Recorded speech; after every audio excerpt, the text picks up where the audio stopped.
नमस्कार, हिंदी कौशल चैनल में आप सभी का स्वागत है। मैं एक बार पुनः प्रस्तुत हूँ आप सभी के समक्ष अपने एक नई कक्षा में एक नई शीर्षक के साथ।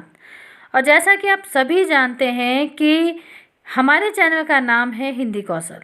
हिंदी कौशल अर्थात हिंदी में कुशलता। और हिंदी कौशल अपने नाम की गरिमा को रखते हुए आप सभी के लिए लेकर आ रहा है हिंदी सामान्य ज्ञान से संबंधित प्रतियोगी परीक्षाओं के लिए उपयोगी प्रश्न। हमारा यही प्रयास होगा कि आपको कम से कम प्रश्नों के विकल्पों में से अधिक उत्तर प्राप्त हों। तो पहला प्रश्न आपके सामने है, छायापथ किस विधा की रचना है? एकांकी, संस्मरण, गद्य काव्य या रिपोर्टाज? तो इसका सही उत्तर है गद्य काव्य। अर्थात छायापथ जो है वह गद्य काव्य की एक रचना है जिसे गद्य गीत भी कहा जाता है। छायापथ के रचनाकार हैं राय कृष्ण दास। राय कृष्ण दास ने भारत कला भवन की स्थापना की तथा भारत सरकार द्वारा राय कृष्ण दास जी को पद्म विभूषण की उपाधि प्रदान की गई है। दूसरा प्रश्न है, सही युग्म का चयन कीजिए। यहाँ पर 4 विकल्प हैं, इनमें से जो सही आंसर है उसे हमने टिक करना है। जैसे पहला है भगवत शरण उपाध्याय विलायत यात्रा, देवेंद्र सत्यार्थी तूफानों के बीच, रामकृष्ण बेनीपुरी हिमालय यात्रा और मोहन राकेश आखिरी चट्टान तक। तो यहाँ पर इसका सही आंसर है मोहन राकेश आखिरी चट्टान तक। अर्थात मोहन राकेश द्वारा रचित आखिरी चट्टान यह युग्म सही आंसर है। अब आगे हमें ये पता होना चाहिए कि यदि यह आंसर सही है तो बाकी के 3 विकल्पों का भी हमें ज्ञात होना चाहिए कि उनके सही आंसर क्या हैं। तो यहाँ पर जो विलायत यात्रा है वह एक यात्रा वृत्तांत है, तो इसके रचनाकार हैं प्रताप नारायण मिश्र। तूफानों के बीच यह भी एक यात्रा वृत्तांत है जिसके रचनाकार हैं राघेय राघव। तथा हिमालय यात्रा, जैसा कि नाम से पता चलता है हिमालय यात्रा, लेकिन यह यात्रा वृत्तांत नहीं है, यह एक रिपोर्टाज है जिसके रचनाकार हैं काका कालेलकर। अब इसके बाद आगे बढ़ेंगे तीसरे प्रश्न की ओर। तीसरा प्रश्न है, इनमें से कौन सा कवि अष्टछाप का नहीं है?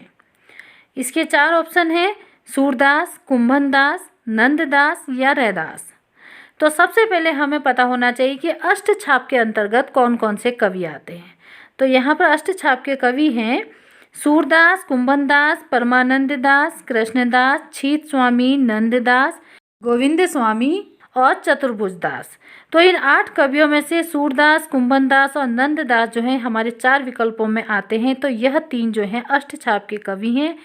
प्रश्न में पूछा गया है कि अष्टछाप का कवि कौन नहीं है, तो इसमें रैदास का नाम नहीं है अष्टछाप के कवियों में, तो रैदास इसका सही आंसर है। रैदास जो है वह अष्टछाप के कवि नहीं है। तीसरे प्रश्न के बाद अब हम आगे बढ़ेंगे चौथे प्रश्न की ओर। आमलक का तद्भव शब्द क्या है? आदर्शिका, आम, आपाक या आंवला? तो इसका सही आंसर है आंवला।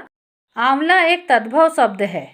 आपको पता होना चाहिए कि बाकी के जो 3 ऑप्शन हैं आदर्शिका, आम्र और आपाक, ये तीनों ही तत्सम शब्द हैं, जिसमें आदर्शिका का तद्भव शब्द है आरसी, आम्र का है आम और आपाक का है आवा।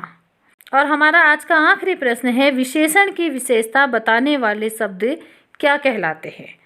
इसके 4 ऑप्शन हैं, क्रिया, प्रविशेषण, विशेष्य या सर्वनाम। तो इसका सही आंसर है प्रविशेषण। जब किसी विशेषण की भी विशेषता बताई जाती है तो उसे प्रविशेषण कहते हैं। इसके अतिरिक्त जो 3 ऑप्शन हैं जैसे क्रिया, विशेष्य और सर्वनाम, तो इसमें क्रिया आप सभी जानते हैं वे शब्द जिनसे हमें किसी कार्य के होने का बोध होता है। सर्वनाम वे शब्द जो संज्ञा के स्थान पर प्रयोग किए जाते हैं। और इसके बाद आता है विशेष्य। विशेष्य कहते हैं जिसकी विशेषता बताई जाती है उसे विशेष्य कहते हैं। अर्थात जिसकी विशेषता बताई जाए उसे विशेष्य कहते हैं। तो यहाँ पर इस प्रश्न का सही आंसर है प्रविशेषण। विशेषण की विशेषता बताने वाले शब्दों को प्रविशेषण कहा जाता है। तो आज की कक्षा में बस इतना ही। बहुत जल्दी मिलती हूँ अपनी अगली कक्षा में और कुछ हिंदी सामान्य ज्ञान के प्रश्नों के साथ। तब तक के लिए थोड़ा सा इंतज़ार। एक बात हमेशा याद रहे, हिंदी हमारी राष्ट्रभाषा है। हिंदी भाषा पर गर्व करें। धन्यवाद।